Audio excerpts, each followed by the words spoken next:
그 다음에 이제 오한기입니다. 이 오한기에는 맹극하라는 강이 흐릅니다. 맹극하가 흐르는데 적봉하고 가깝습니다. 적봉하고.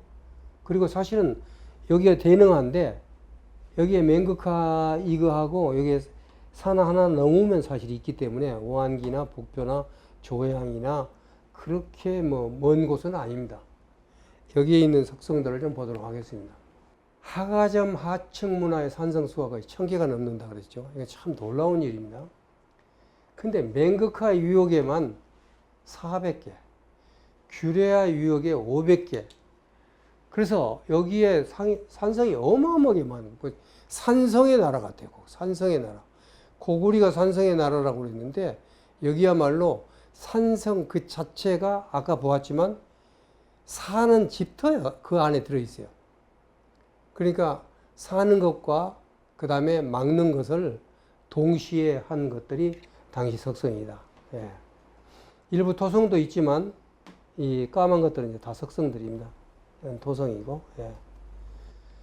그래서 보통 퇴적물이 굉장히 풍부한 문화층이 한 2m에서 5m 정도로 한 5m 파고 들어가면 그게 다 나오는 거죠. 근데 보면 이제 높은 산 위에다 한 것, 그 다음에 분지, 덕당, 그 다음에 산 비탈, 평지 이런 데 아주 다양한 데인데, 자, 여기가 얼마만큼 중요하냐면 여러분들이 유명한 흥룡화 문화가 여기 있습니다. 대전자 문화도 여기 있습니다. 조보고 문화도 여기 있습니다. 성자산 산성도 여기 있습니다. 지금 이제 보겠습니다만.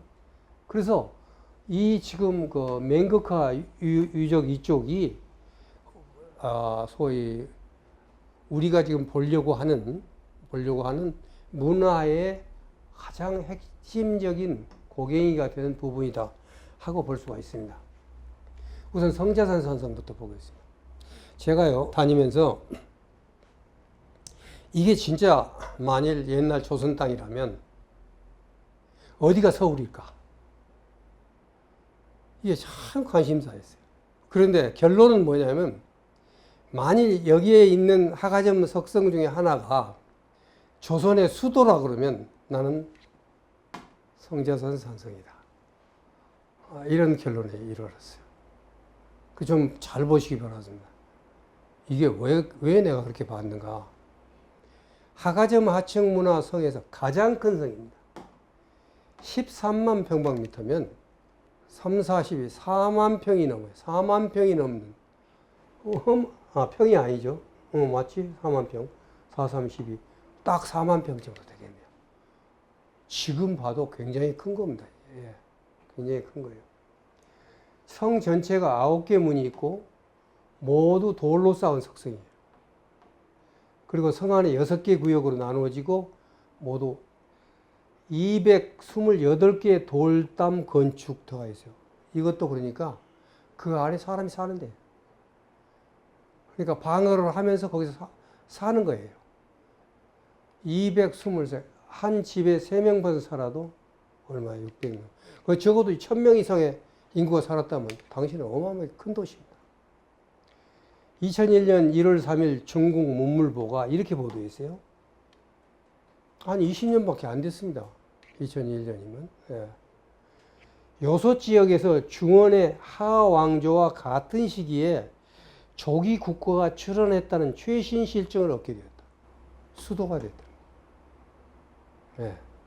국가 형태를 갖출 정도의 소위 도시를 형성하고 있다는 겁니다. 이게 하왕조 같은 시기니까 어떻게 됩니까? 대단한 거 아닙니까? 예. 그러면 하왕조가 거기 있었다면 여기는 뭐가 있었는가? 나라 형태가. 참 아쉬운 건 여기 기록이 없었다는 거죠. 기록이 없어서 그런 것이지. 여긴 우리가 유적으로 봤을 때는 분명하고, 그런데 이 시기에 우리 역사에서는 자세하지는 않지만 BC 2333년부터 조선이라는 나라가 있었고, 그 조선이라는 나라가 이천리를 뒤로 와서 지금 압록강이다. 그러면 서쪽으로 이천리 간 데가 어디냐? 여기 들어간다는 겁니다. 자, 저는 명랑한 얘기가 아닙니다, 지금. 저는 고고학과, 그 다음에 역사적인 사실과, 그리고 여러 가지 것을 동원해서 제가 한번 말씀을 드려본 것입니다. 지금 발굴 보고서 보면요. 이 동그란 것들이 다 사람 사는 데입니다. 이게 굉장히 높은 산이에요. 사진이죠. 이렇게 높은 산이에요. 그리고 꼭대기 가면 이렇게 돌로 모두 다 쌓아놨습니다. 이렇게. 자, 이 위에는 굉장히 안전하다는 겁니다. 여기에 비해서.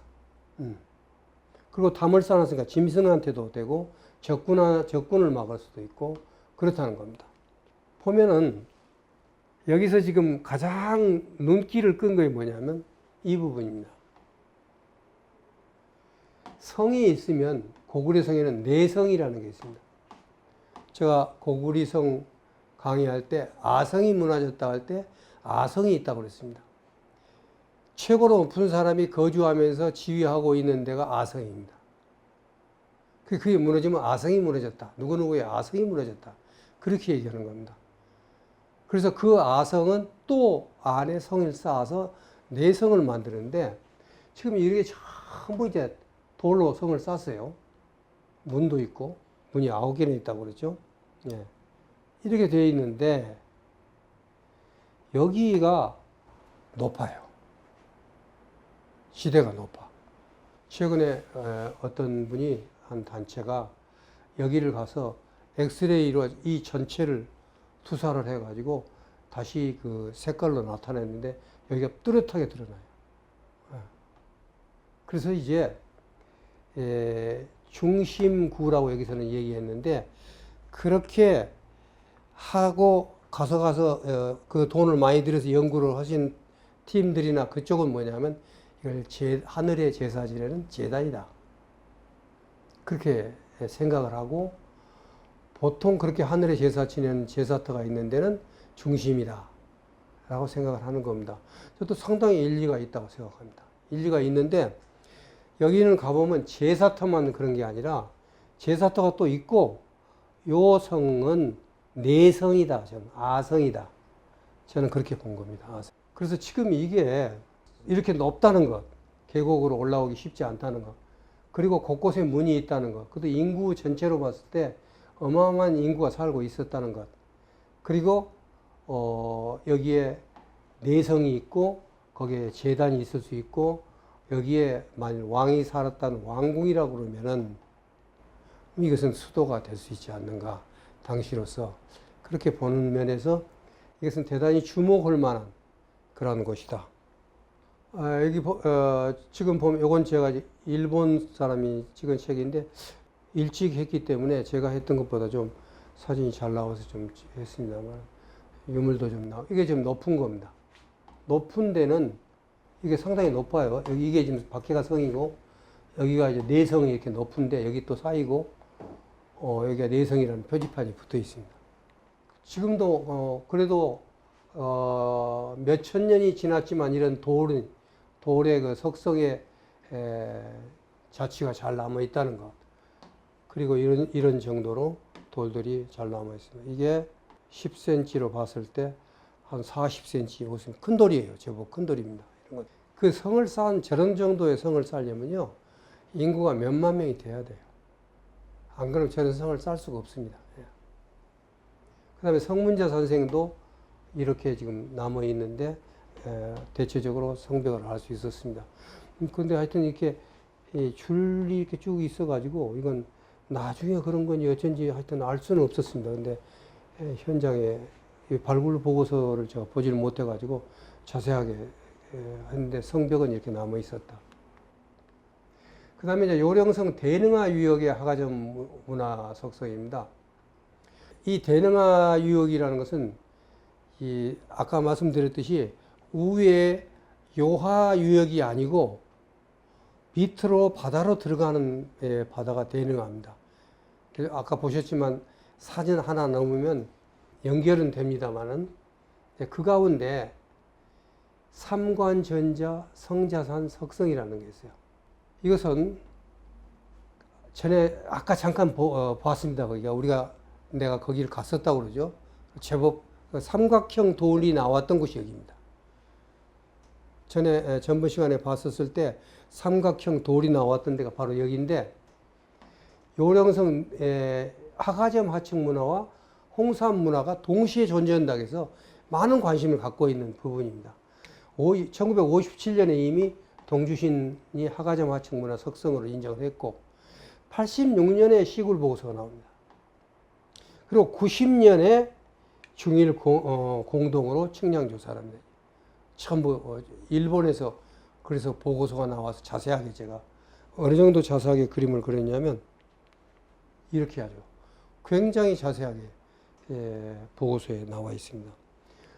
그래서 이 부분은 제가 앞에서도 봤지만 관심이 많았던 부분이고 하가점 하층 문화의 아래가 더 오래된 게 홍산 문화니까 그 위에 하가점 하층 문화를 보면 그것이 만약의 경우 조선의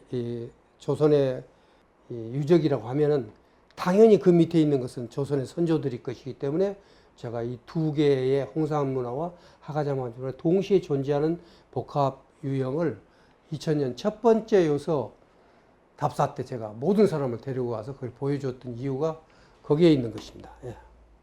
자, 여기 아주 재미있는 홍산 문화 옥기와 질그릇 무늬에 지금. 자, 거기 홍산 문화 옥기가 거기서 나온 겁니다. 여기 보면 멧돼지를 용어로 했다는 것은 아주 유명합니다. 홍산 문화에서. 근데 이 옥기에도 나오죠. 멧돼지를. 예. 그래서 이런 옥기들이 나왔다는 거. 홍산 문화 분명하다. 그런데 거기에 질그릇 편들이 나오는데 재미있어요. 갈치자 문양이. 갈치자 문양. 갈치자 문양. 눌러서 만든 갈치자 문양. 이게 다 1, 2, 3, 5, 6. 다 이 갈치자 문양입니다. 이런 것들이 이쪽에서 나왔다는 겁니다. 제가 여러분들에게 압록강 근방, 소주도 거기, 그 다음에 신랑 문화, 이게 지금 소위 갈치자 문양이라고 하는데 다시 말하면 요하 동쪽에서 요소 지방으로 이게 1000년이나 뒤니까 1000년이 넘게 그 뒤에 생긴 것이 홍산 문화니까 요소 지역으로 문화가 오히려 거꾸로 퍼져갔다는 것을 보여주는 매우 재미있는 그 소위 문양이라고 볼 수가 있습니다. 한번 보겠습니다. 이겁니다. 거기 지금 박물관에 있는 건데 이렇게 찍는 것이 이제 갈치자라 문양인데 이렇게 만들어갖고 찍었다고 거기서 지금 신랑 문화에서 우리가 봤었던 거죠. 신랑 문화에서 봤던 건데 이건 심양 근방에 있는 겁니다. 그런데 여기 보니까 이미 이런 것들이 여기에 홍산 문화에 많이 전파됐단 말이에요. 아까 지도 보셨죠? 서쪽으로 전파된 거예요, 이거. 그리고 거기서 나오는 이 돌 연장들입니다. 이건 하가점 하층 문화의 석기들. 자, 하가점 하층 문화의 토기들도 많이 나와 있습니다. 여기에 보면 다음에 볼 수 있을는지 모르지만 이런 세 발 달린 댐, 정이라고 그러죠. 예, 정. 세발솥 이런 것들이 나왔습니다. 그 다음에 능원형 성자산 산성이 있어요. 2000년대에 가서 답사했었던 데가 능원형 성자산인데 아주 잘 남아 있습니다. 요것도 대능화 가에 있다. 저 위가 아니라 요건 여러분이 어떻게 생각하면 되냐면 조양으로 이렇게 가는 심양에서 조양으로 가는 요동에서 요소로 가는 길목이에요. 다 길목인데 거기 성자산 고성이 있었는데 꽤 잘 남아 있었습니다. 과연 이게 하가점 하층 거냐? 혹시 요손 10성이 아닌가 제가 했었던 그 성입니다. 바로 이런 거 얼마나 잘 남아 있습니까? 그래서 이 부분 앞으로 연구를 해야 될 부분이다. 그 다음에 이제 마지막으로 북표시 강가둔 성입니다. 이건 굉장히 인상 깊었어요, 제가. 여기는 오랫동안 앉아 있다가 제가 온 부분인데, 대판진 강가둔촌 소파대구에 북쪽 5km가 있는데, 이것은 진짜 아는 사람이 하면 못 찾아갑니다. 근데 저는 발굴한 보고서를 보고 바로 찾아갔기 때문에 사진도 잘 찍었고 쉽게 찾아갔는데, 나하고 그때 같이 갔던 사람한테 다시 갔다 오라 했더니 못 찾았대요. 전부 풀이 뒤펴져 가지고 가는 길도 다 완전히 없어졌대. 그러니까 버려진 성이 됐어요. 근데 사실은 이게 제가 축성법을 아는데 굉장히 도움이 된 그런 성이었습니다. 대능하와 망우하가 합쳐지는 곳이다. 1992년 백섭댐을 건설을 당시 발견해서 92년도에 발견된 거예요. 발견되고 발굴하고 바로 저는 찾아간 거예요. 1995년도에 조사해서 이것이 하가점 하층문화석성으로 판명이 됐어요. 면적이 15,000이니까 이것도 그렇게 적은 성은 아닙니다. 그리고 97년도에 성벽, 성문, 치, 해자 같은 유적을 발굴하고 그 다음에 1998년, 2000년에 건축 분포와 구조를 밝히는 발굴 작업을 하고 제가 2001년 찾아갑니다. 예. 그러니까 이렇게 바로 발굴하고 나서 찾아가야지 사진을 여러분이 보면 이게 찍어놓으니까 아, 잘 찍었다 이렇게 하는지 모르지만 그거 하나가 그 구조를 알 수 있게끔 사진 하나 보기 위해서는 시간과 공간 개념을 잘 알아가지고 잘 맞추고 계절도 4월 같이 아직 풀이 안 났을 때 해야지 풀이 나버리면요 그냥 다 덮어버려 가지고 거의 사진이 안 나옵니다. 그리고 풀이 나기 전에 발굴하고 나면 풀을 딱 제거했기 때문에 그때가 최고입니다.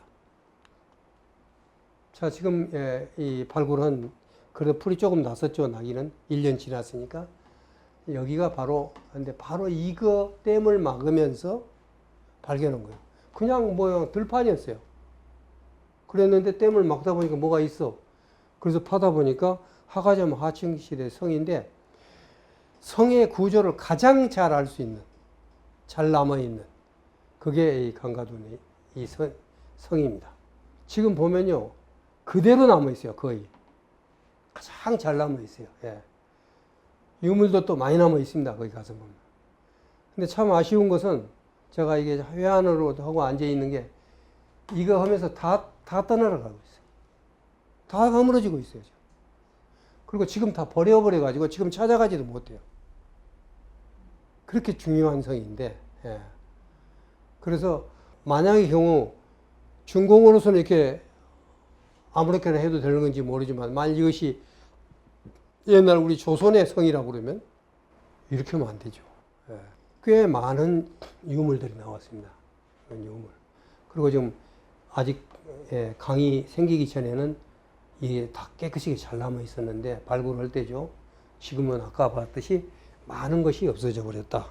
예. 자, 이제는 지금까지 이제 대개 여러분들이 어떤 성들이 어디에 있느냐를 봤는데 이제는 진짜 축성법을 보도록 하겠습니다. 축성법을. 자, 우선 석성의 생김새를 보면은 대체적으로 네모골, 둥글골, 길둥글골, 세모골, 여러모골 뭐 아주 다양합니다. 뭐 산성은 그래요. 산성은 지형에 따라서 쌓기 때문에 그게 달라질 수가 없어요. 그냥 어떻게 그냥 정형으로 할 수가 없어요. 그렇기 때문에 고구리 산성하고 너무 닮았어요. 그냥 이중, 다중 성벽이 꽤 중요한 특성이다.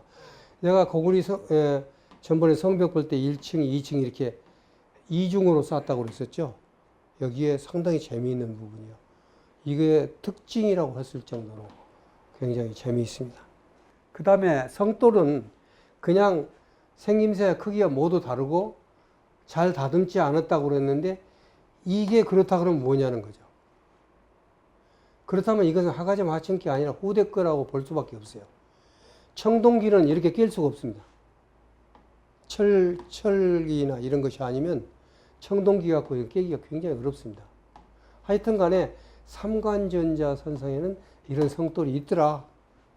근데 이게 홍산문화와 하가점 하층문화가 동시에 존재한 곳이었는데 아까 성벽도 높고 이런 성돌이 나왔다. 이런 것들이 앞으로 연구할 주제라는 겁니다. 저야 이제 언제 연구하겠습니까만 이제 앞으로 제가 이렇게 유튜브를 해놓은 것은 앞으로 후에 후배들이 이런 것들을 연구해서 밝혀주기를 바라는 데서 발표를 하는 겁니다. 자, 그 다음에 이제 성벽이 이렇게 양면을 쌓은 데가 있고 평지에서는 양면을 쌓죠. 산성에서는 비탈진 데다가 한쪽을 쌓고 위에 사람이 다니게 한다고 그랬죠. 이게 외면 쌓기인데 이 두 개 다 있어요. 근데 특히 평지, 아까 그 강가에 있었던 마지막에 봤던 강가둔의 평지석석에는 다 양면 쌓기를 했어요. 이게 지금 발굴을 한답니다.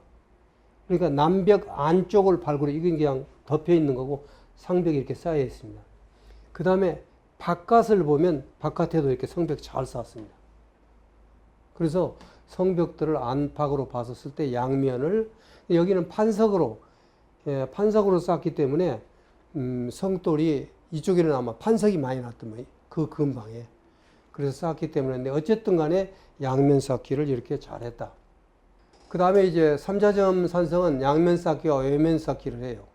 어디 어느 부분에서 필요하면 양면도 쌓고 아니면 한쪽도 쌓고 한 건데 그런데 여기서 1호와 2호, 2호와 3호 치 사이가 전부 이렇게 쌓고 또 그 다음에 2층으로 또 쌓여요. 그냥 쭉 쌓지 않고. 그건 뭐냐면 기술적인 측면에서 쭉 쌓았을 때 안정성이 부족하니까 이렇게 뒤에 2층으로 쌓았다는 것을 알 수 있습니다.